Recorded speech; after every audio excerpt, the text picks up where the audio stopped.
So the purpose of this video is to show you how to construct a waistband curtain when all you have is just the canvas.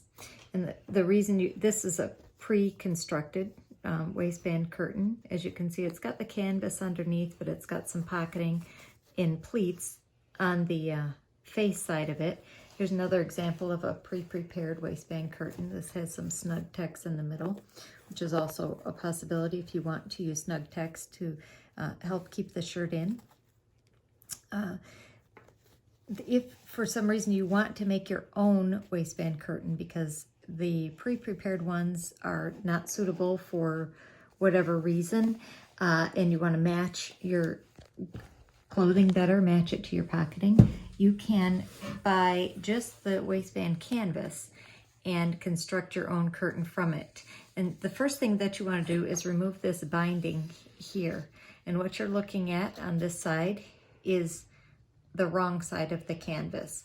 So I've got a piece here where I've already taken off that binding, and I'll show you how to make the curtain. Flip it over and we're going to work from the right side.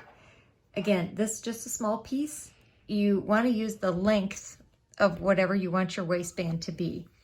The first piece, we're going to bind this bottom edge here, and you cut a piece 1 3/4 inches wide this way, and the length however long the canvas is that you want to cover.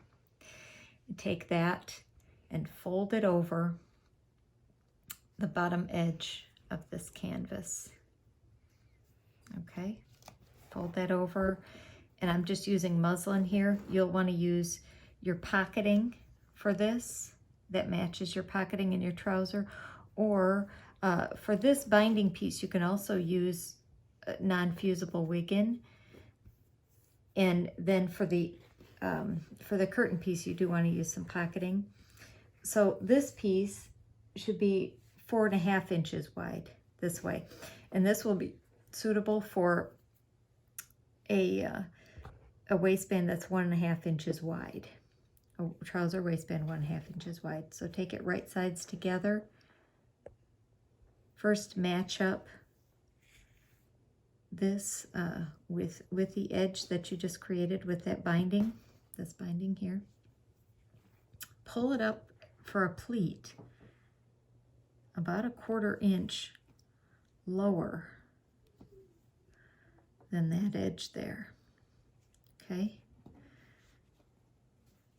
and then what you want to do is stitch right along that line.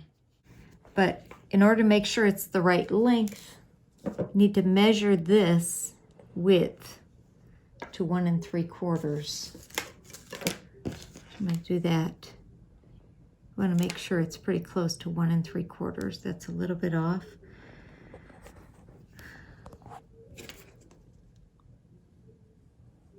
1 7/8. So just tuck in a little bit longer because you want this bottom pleat to be lower than this underneath one, the one we bound. You want it to be a little bit lower than that.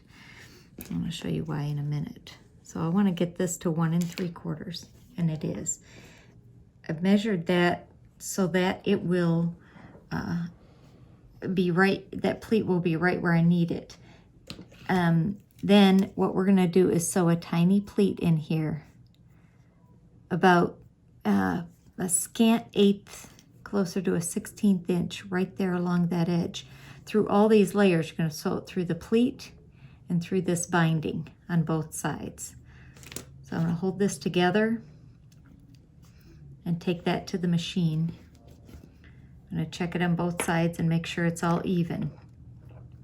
Okay, that's what it looks like from the back. And I'm going to sew through all those layers right here.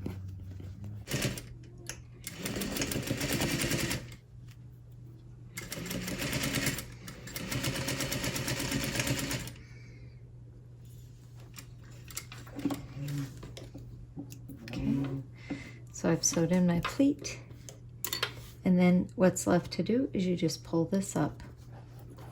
And I got a little R there, so I know that's my right side. And this is your waistband curtain. Now, when your waistband is attached to your pant, And you, of course, attach this to the front and flip it over. This comes onto the inside of the waistband. What you can then do is pull this up and stitch right in here against the seam allowance where the waistband joins to the pant waist, and fix that down. This comes down and hides that stitch as well. Okay, and that's your waistband curtain.